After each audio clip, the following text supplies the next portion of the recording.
Doctor Yunus Clinton ফাউন্ডেশনে গিয়ে আমি জাতিসংঘে বলছিলাম ভুলে হচ্ছে মাস্টার মাইন্ড, এটা আমরা একটা মেটিকুলাস ডিজাইনের মধ্যে থেকে ওরা পেছন দিতে করছে, এটা ডক্টর ইউনূসের এটা জবাব দিতে হবে যে উনি যে আইসা এদেরকে শত্রু বানায় দিল। আসলে আমি সেই দিন থেকে ওনার সমালোচনা করেছি যেই দিন উনি সরলীকরণ করেছেন, এবং উনি কিন্তু এই বাচ্চাদেরকে এই আন্দোলনকারীদের শত্রু বানাইছে, সবার এই বিএনপি শত্রু বানাইছে, সবার শত্রু বানাইছে। ওয়েস্টার্ন, আপনি আমেরিকাতে থাকেন, পশ্চিমা বিশ্বে কিছু শব্দ ইউজ করা, রকস্টার, মাস্টার মাইন্ড, এখনো পশ্চিমা অডিয়েন্সকে এক শব্দে বলতে আপনি অনেক সময় কার্যকর, কিন্তু এইটার যে রাজনৈতিক এফেক্ট, এইটার যে সামাজিক এফেক্ট, এটা ওনার ভাবা উচিত ছিল। মাস্টার মাইন্ড ওনার বলা উচিত ছিল না। ছাত্ররা তার নিয়োগকর্তা। এখন এটি বলে আপনি জানেন না, আমরা যদি ভবিষ্যৎ দ্রষ্টা হই, ভবিষ্যতে যে উনি কত বেকায়দায় পড়তে যাচ্ছেন। এবং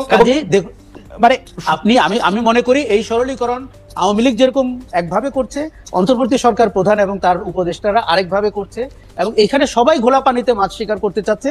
দূর থেকে সেই জনগণ তাকিয়ে দেখছে যে ভাই আমার যে ছেলে মারা গেল, আমার যে 30,000 আহত হলো, কেউ পা হারালো, কেউ চোখ হারালো, আমরা এই নাটক দেখার জন্য, সার্কাস দেখার জন্য। অনেক ধন্যবাদ আশা ভাই। আমরা একটু রিপন ভাইয়ের কাছে যাই। রিপন ভাই, অনেকগুলি প্রশ্ন জমা হয়েছে। একটা প্রশ্ন হচ্ছে যে আওয়ামী লীগের কায়দায় বা আওয়ামী লীগের গড়ে তোলা এই 16-17 বছরের ছাঁচেই বিএনপি নিজেকে দেখতে চায় কিনা, বিএনপি নিজেকে দেখতে চায় কিনা এরকম একটা অবস্থায়। বিশেষ করে আজকের একটি ঘটনা আপনাকে আমি স্মরণ করিয়ে দিতে চাই, সেটা হচ্ছে যে আমাদের সবার প্রিয় ইশরাক হোসেনকে মেয়র পদে নির্বাচিত করা হয়েছে, বা আদালত বলেছে যে উনি মেয়র হতে পারেন, এবং তিনি হয়তো মেয়র হয়েও যাবেন, হয়ে গেছেন এতক্ষণে। মানে সেই ব্যাপারটা কি আসলে আপনারা খুব ভালো একটা নজির স্থাপন করলেন? সেই হিসাবে আগামীকাল যদি আমরা দেখি যে 2018 সালে বিএনপি 300 জন নির্বাচন অংশগ্রহণ করেছিল, সেটি একটি রাতের ভোটে নির্বাচন হয়েছিল, যারা এখানে সেকেন্ড হয়েছে, থার্ড হয়েছে, তারাই আসলে এমপি হবে, বিএনপি আসলে 300 জন এমপিও পেয়ে গেল, 290 জন এবং ক্ষমতায় বসে গেল, এরকমটাও আসলে হইতে পারবে কিনা? আপনারা ওরকমই চান কিনা? এবং আপনারা যখন নির্বাচনের কথা বলেন, তখনও আপনাদের একটাই চাওয়া থাকে কিনা কোনো মতে গণভবনে? তো আর এখন আপনারা থাকবে না, গণভবন কিরকম জানি হয়ে গেছে, মানে প্রধানমন্ত্রী ভবনে গিয়ে আপনি বসবেন, তখন আপনি দেশে আসবেন এবং তখন আপনি অন্য কথাগুলি বিবেচনা করবেন। ধন্যবাদ আপনাকে। আসলে আপনি যে কথাগুলো বলছিলেন মনে হচ্ছে যেন বিএনপি চাইলেই আপনার মেয়র হওয়া যাবে, বা এটা বিষয়টা এরকম না। ইশরাক, আমি আজকে পত্রিকায় নিউজটা যেটা দেখলাম সেটা হচ্ছে ইশরাক তার নির্বাচনের আপনার ব্যর্থ হয়েছে এই মর্মে তিনি আদালতে করেছিলেন, মামলা করেছিলেন। তো সেই মামলারই আপনার একটা মানে আউটকাম হলো আপনার আজকের এই মানে কোর্টের রায়। এখন এটা তো কোর্টের বিষয়, এটা তো আসলে দলের বিষয় না। দল তো এমন কোনো ডেমনস্ট্রেশন করেনি যে আমাদের যারা মানে নির্বাচন অংশ নিয়েছিল তাদেরকে বিজয় ঘোষণা করতে হবে। এটা তো ইলেকশন কমিশন বিজয় ঘোষণা করেনি, ইট ইজ দ্য কোর্ট আপনার মানে সেই মামলাটির আপনার রায় দিয়েছে। চট্টগ্রামে রায় দিয়েছে এখন মানে সেটা কোর্টই দিয়েছে, তাই না? এখন আপনি এই কোর্টের রায়ের বিবেচনা বোধ অথবা এটাকে আপনি যে ব্যাখ্যা আপনি দিতে পারেন সেটা আলাদা কথা। আমি যে ব্যাখ্যা দিতে পারি সেই ব্যাখ্যা হচ্ছে বিএনপি অলরেডি ইন পাওয়ার, এবং বিএনপির বাইরে এখন কিছু নাই বাংলাদেশে। ইলেকশন হইলে বিএনপি 290 সিট নিয়ে আওয়ামী লীগ যেভাবে দেশ শাসন করছে এইভাবেই দেশ শাসন করবে না। বিএনপি ইলেকশন হলে বিএনপি পাওয়ারে যেটা আল্লাহর হুকুম থাকে, আমি সবসময় একজন বিশ্বাসী মুসলমান হিসেবে আমি মনে করি যে আল্লাহর হুকুম যদি থাকে, তাই না, মানে রাজ্য ক্ষমতা এগুলো সবই তো আল্লাহর হুকুমের বাইরে কিছু হয় না, এটা আমি গভীরভাবে বিশ্বাস করি। কিন্তু আল্লাহর হুকুম যদি থাকে, আল্লাহ যদি চান, নিশ্চয়ই আপনার জনগণ ভোট দিলে বিএনপি নির্বাচিত হবে, ক্ষমতায় মানে দায়িত্ব রাষ্ট্র পরিচালনা করবে। কিন্তু আপনার 290-280 এত ব্রুট মেজরিটির বিএনপি ক্ষমতায় যেতে চায় না, নিঃসন্দেহে না। আপনাকে আরেকটা কথা আমি বলি, বাংলাদেশে মানে আপনার একটা ক্রেডিবল আপনার মানে ডেমোক্রেটিক প্র্যাকটিস থাকুক, একটা জবাবদিহিতা থাকুক। আমরা কোন সংস্কারটা চাই?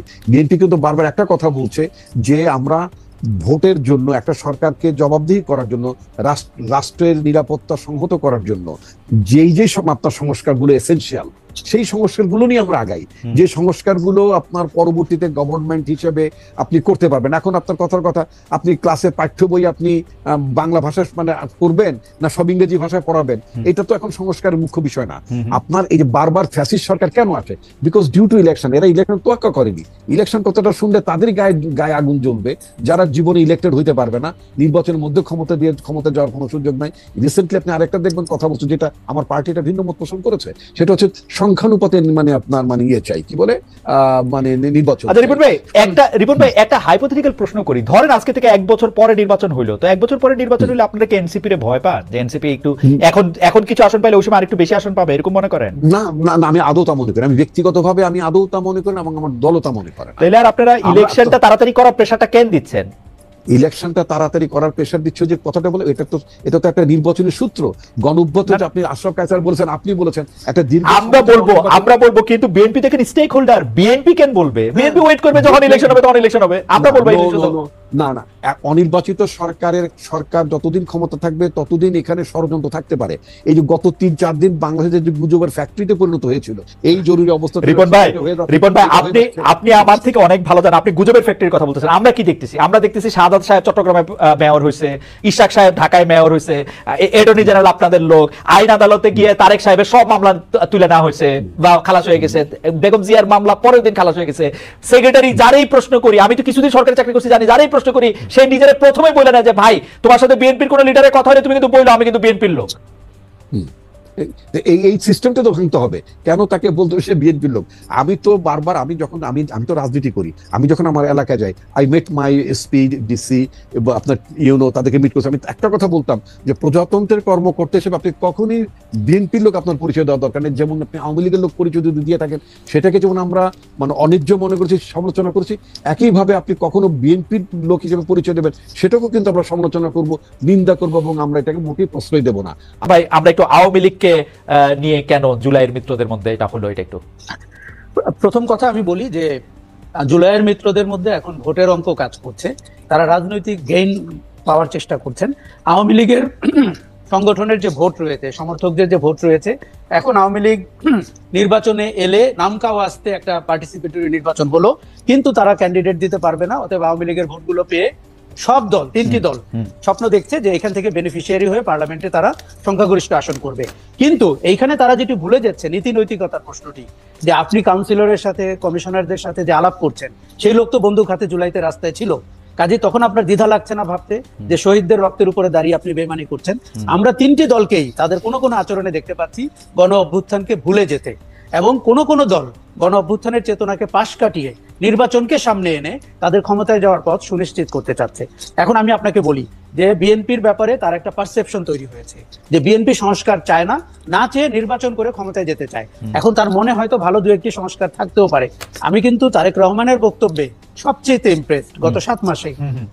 উনি আগ বাড়িয়ে অনেকগুলো কথা বলেছেন যেটা বিএনপি নেতৃত্বকে আমি খুব একটা বলতে শুনিনি, কিন্তু সেগুলোকে তো আমাদের লিপিবদ্ধ করে ঐক্যমত্যে সিগনেচার সহ থাকতে হবে যে this is what we agri.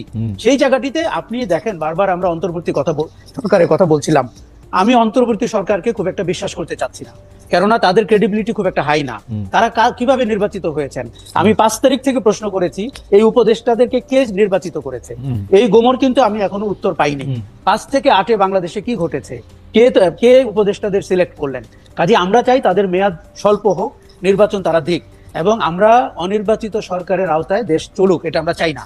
আমরা নির্বাচনের পক্ষের মানুষ, কিন্তু সেই নির্বাচনের আগে তো আপনাকে কিছু কথা একমত হতে হবে, নালে তো আবার আপনি একটি আওয়ামী লীগ বা একটি হাসিনা সরকারের মতোই সরকারে চলে গেলেন। কাজে আমি কিন্তু ভেবেছিলাম যে অন্তর্বর্তী সরকারের না, বিএনপি সবচেয়ে বেশি সংস্কারে অগ্রণী ভূমিকা পালন করবে।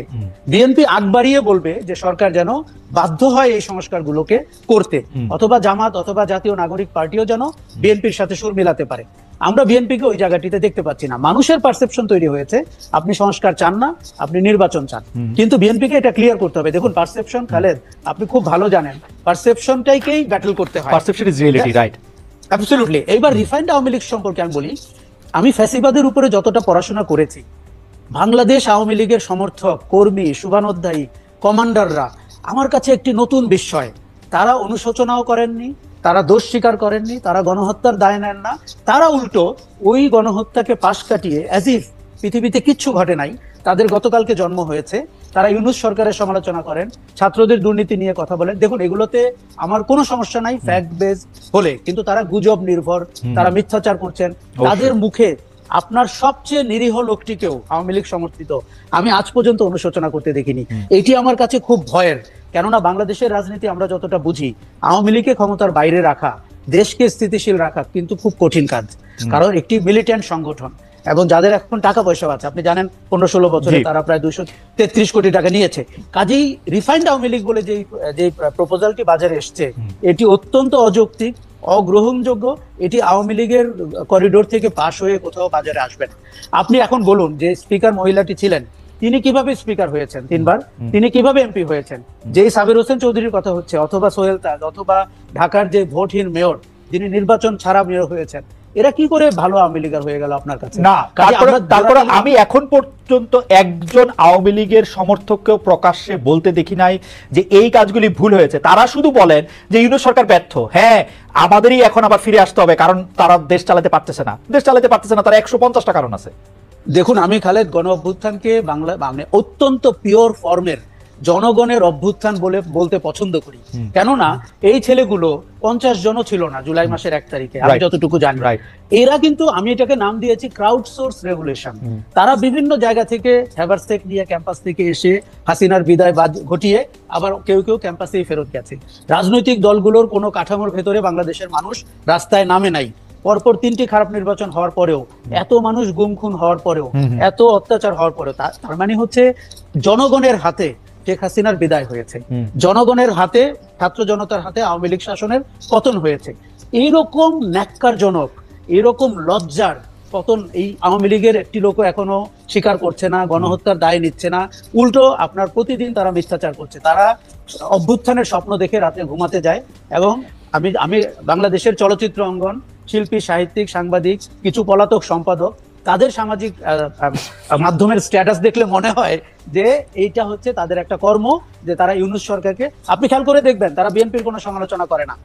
উল্টো বিএনপি বিষয়ক মন্ত্রী যে লোকটা ছিল, সে কিন্তু ঘটনার 3 দিন পর 5 দিন পর থেকে তারেক রহমানকে জনাব, মাননীয় ইত্যাদি বলছেন। মতলবটা কিন্তু ভয়ঙ্কর।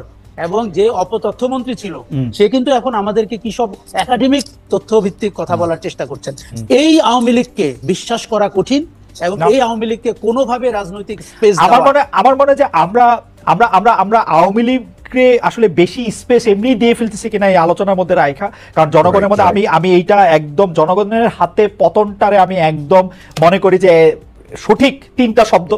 কিন্তু আশা ভাই, আপনি 1 মিনিট আর একটু বলবেন কিনা, যেটা জনগণের হাতে পতন আপনি বলতেছেন, এই কথার জন্য আপনি আজকে ট্রোল হতে পারেন। কারণ আমরা দেখতে পাইতেছি শেখ হাসিনার পতন ঘটায় 1 2 3 4 5 10 জন, 12 জন, 15 জন ছাত্র যারা বিসিএস পরীক্ষা দেওয়ার জন্য, ওইখানে কোটা থাকবে কি থাকবে না ওইটা দেওয়ার জন্য যারা আন্দোলন করতে গেছিল, তারপরে তাদের প্রেশার, অন্য অনেক কিছুতে তারা আসলে স্বীকার করে নাই এবং তারা ওখানে দাঁড়িয়েছিল, প্রাণ দেওয়ার জন্য প্রস্তুত ছিল। সেই 12 জনই আসলে শেখ হাসিনাকে সরাইছে, এবং সেই জন্য তারা 135টা গাড়ি দিয়ে চলবে, সেই জন্য আজকে তারা যাকে ইচ্ছা যা খুশি তাই বলবে।